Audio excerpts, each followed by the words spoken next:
Begini, saya pribadi saya berpegang kepada keputusan berasaskan kepada perlembagaan persekutuan.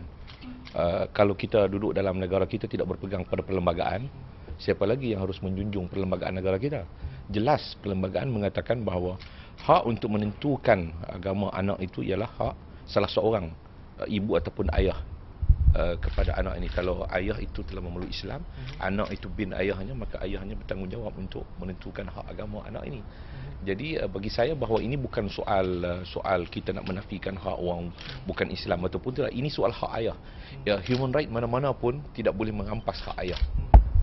Saya tidak tahu bahawa kalau ada dalam masyarakat antarabangsa ini ada unsur human right, hak asasi manusia yang boleh merampas hak ayah. Saya rasa tidak. Hak asasi termasuk hak asasi ayah dan ibu itu harus diberikan. Jadi kalau tidak, apa makna kita menjadi seorang ayah? Lebih baik kita tak perlu kahwin, tak perlu ada anak, kerana kita hak ayah telah diambil.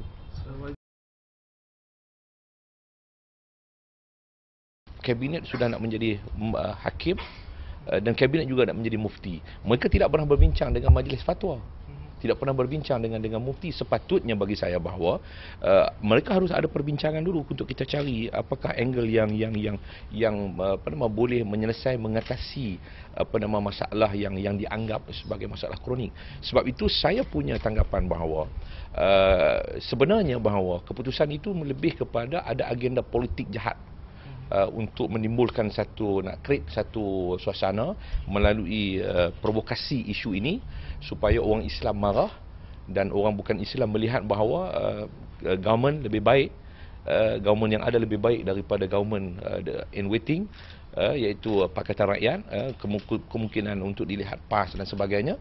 Lalu mereka mengharap bahawa inilah cara untuk mengembalikan sokongan pengundi-pengundi ataupun masyarakat bukan Islam kepada UMNO juga kepada Barisan Nasional. Sebab selepas pilihan raya umum dulu dan juga selepas pilihan raya di Dua Bukit itu, secara jelas mereka begitu gelisah apabila 70 ke 80% masyarakat bukan Melayu, bukan Islam ini tidak mengundi UMNO ataupun BN.